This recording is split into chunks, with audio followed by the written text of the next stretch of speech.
Tracy Brinkman. Welcome back. Welcome back to another episode of Your Success DNA. Yes, those necessary actions, those daily needed attitude adjustments. Oh my gosh. So, we started off Monday. We were rocking and rolling. And I'm talking about Monday last week. But I have to take a step back and send out some humble apologies to my listening audience as well as my premium members. So last week, I had a great show. I got some great comments back on it. And I also said I was going to be giving all my friends, all my listening folks out there, a free week. I wanted to give them an experience of what it was like to hear all the great content that, I say it's great content. I think it's great content. No one's telling me it's not, okay? That I share all week long. And I got the Monday show out, and I recorded the Tuesday show and the Wednesday. I recorded the shows and got them set up, and I do them so they schedule out, and nothing went out. And I was looking at the stats saying, wow, I don't see many listeners going on. And I have a couple of my listeners, a couple of friends that will shoot me a message saying, hey, I haven't got it in my feed yet. And I go on and get home and I start doing the research and say, what's going on? And everything's set up and everything looks great. And there were some technical difficulties, and it had something to do with virtual page memory. I'm not sure exactly what that is. My tech guy started saying, well, you've got this plugin you're using and it's sucking up all that space, so it's keeping your website from working and it's keeping all the tools from working behind it. So you go into the research mode and go in and fixing it, and so Wednesday we had it fixed, and Thursday we put everything back up, and again, nothing. Well, they fixed one, but it also caused something else to happen. So, needless to say, the wonderful world of technology is that it's awesome and we live by it, but it is so intricate that one thing can just blow up the world on you. So I'm sitting here saying, I'm very, very sorry, and I mean this. I'm sincerely and humbly sorry for the technical difficulties that really hosed up last week's free week. So here's what I'm saying now. I promised everyone a free week, and I'm going to hold true to that. So I'm going to hold true, and everyone that's listening, all my shows, I'm going to put them out. I'm going to put them out publicly for this entire week. On top of that, next week, I'm going to put out a series the entire week of all the 360 tips. There's tips that come out Monday through Sunday. So that's 7 days. I'm going to give those out for everyone because I'm sincerely committed to keeping my word. And for all my premium members, you don't know this yet, but there's an email going out telling you that this month's billing cycle free, because you know what, it's really unfair to charge them full price when I'm giving away 2 weeks of content and losing almost a week last week. So it should be unfair to charge them one. And to me, being honorable and doing the right thing and customer service number one, or they won't come back, right? So anyway, my sincere, humble apologies for everyone that was looking forward to that free week last week. You will be getting it this week. And actually, I'm re-recording the same shows and adding a new one for Friday. I'm not going to redo Monday's show because that one did get out. So I'm picking up from what would have been Tuesday's show last week.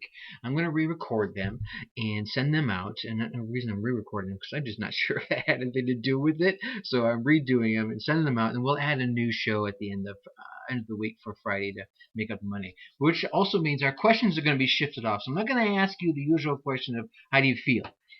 Tuesday's question, which is today is Monday, so today's question, I'm not going to use the days of the week, I don't want to confuse anyone, is how are you using your talents, right? Do you like to talk like me and you're using your talents and you're being a great public speaker and you're sharing a message, and that message could be politics, religion, inventory, retail skill, whatever it is. Maybe you're one of the folks that are one of those really talented sales folks on the sales floor of a store or a car lot, whatever it is. How are you using your talents?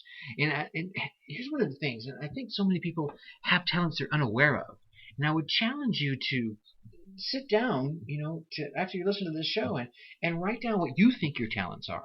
And then after you write that down, send an email or make a phone call or write a letter or whatever it is you do to a couple of your trusted friends, your best friend you've had forever, maybe I don't know, your spouse, your children, and ask them what they think your talents are. You know what? There'll probably be some synergy, some alignments in those, but there's probably going to be something in there you're going to say, oh, well, I didn't realize that. And it's probably something you don't even think of because comes so natural to you.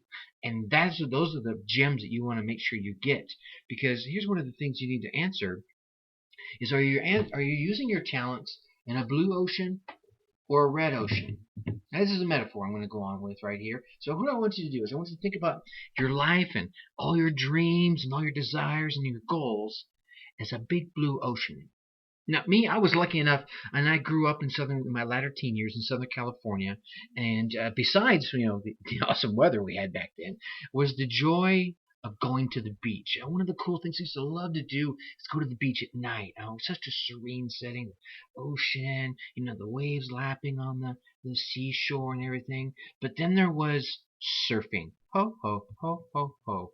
The big blue ocean of Huntington Beach and Seal Beach and Laguna, man, there is nothing like it in all this world. And you're sitting out there, straddling your surfboard, right there, and you're paddling out, and you're looking out there, and there's all this room, this great wide ocean open for you to swim in, to surf in, to boat in, whatever you want to do, to fish in. I mean, it's just like it's you and the ocean as far as the eye can see. Now, especially if you're one of those early morning surfers that gets out there, right? However, you go to some of those same places, or there's certain places along the coast of Southern California, and probably anywhere around the world when it comes to beaches, where if you go to there, let's say 4th of July, oh my God, so much for that expanseful ocean. It's not going to seem quite so open, not going to seem quite so expanseful as it's peppered with thousands of tourists and filling up just about every nook and cranny of space on the sand. I can remember days of going to the beach on some of those, like Memorial Day weekend, right? Or Veterans Day weekend, where you're literally tiptoeing around people's blankets because there's no room to walk. That's how crowded it would be, right? So, and then there's the, how do I say this nicely? Those that want to be surfers, or those that want to be boogie boarders, or those that want to be cool, all right? I'm not saying they're not. I'm not saying they can't be surfers and they can't be boogie boarders. Maybe they're not quite there. Maybe they don't know all the etiquettes, right? And let's not forget about, nowadays, you got the boats and the jet skis, and it just,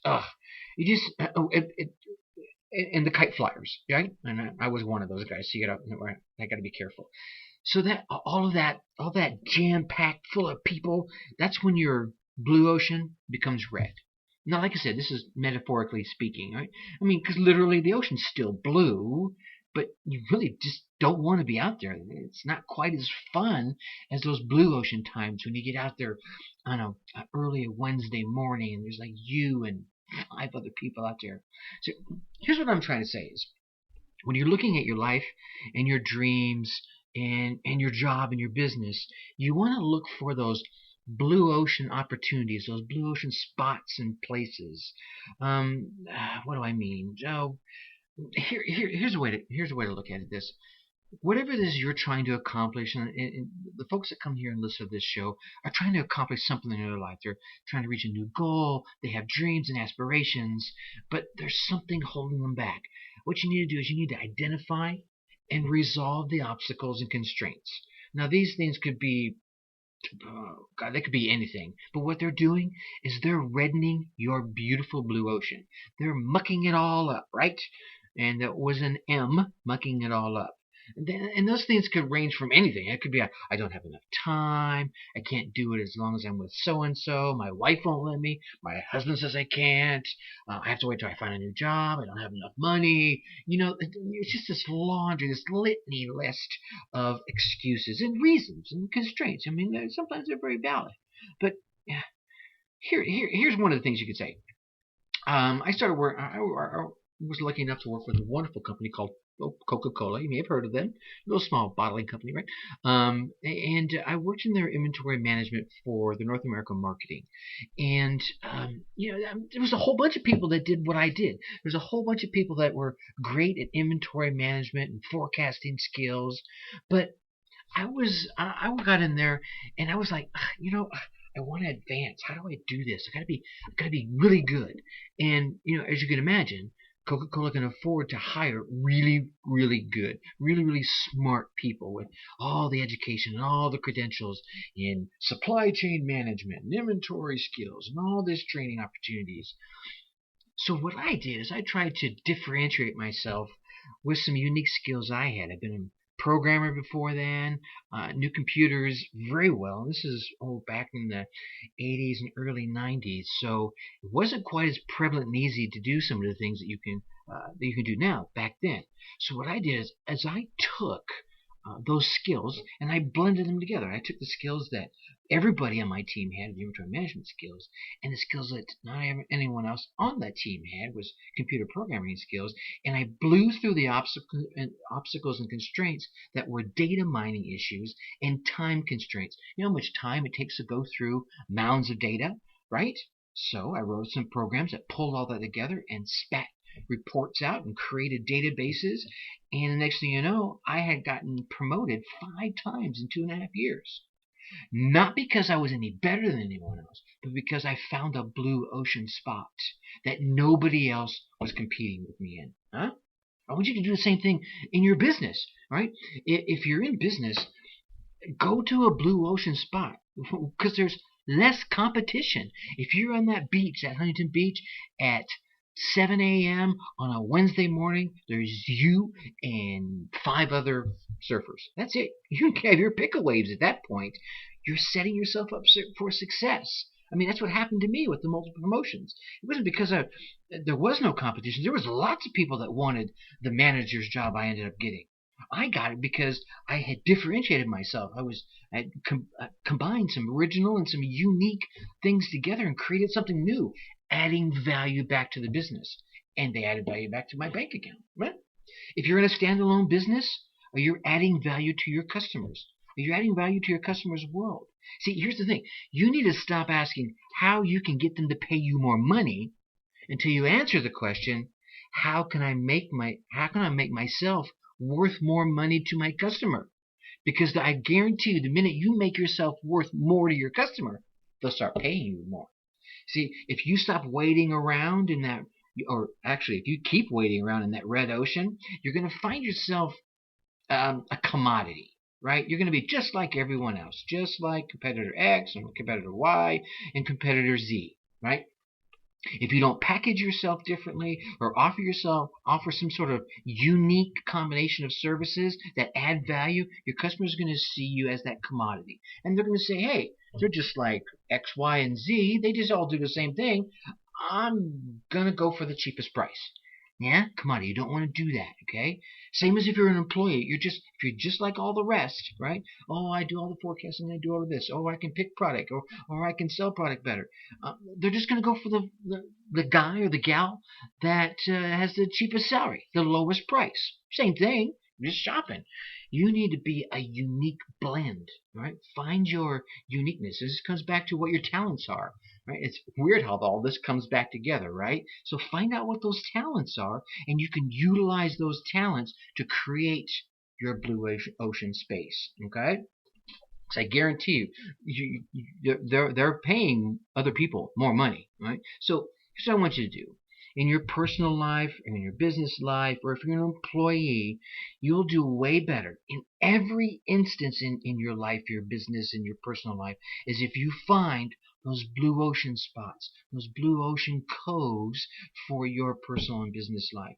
Eliminate obstacles, blow through constraints, get them out of your life. Now realize you can't do it immediately.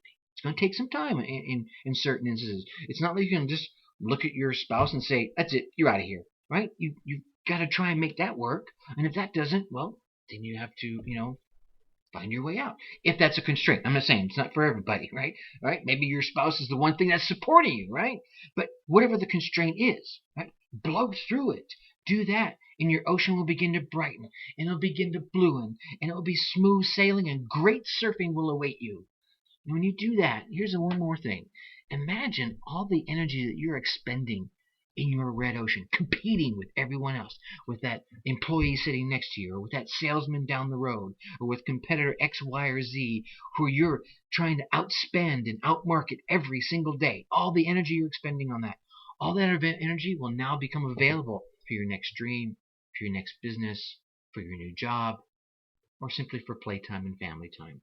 There's something to think about. With that, I'm going to leave you as I always do. Think successfully and take action. Okay, we'll be back tomorrow with, not every day is a bad hair day. And what happens when you do have them. All right, talk to you then. Bye.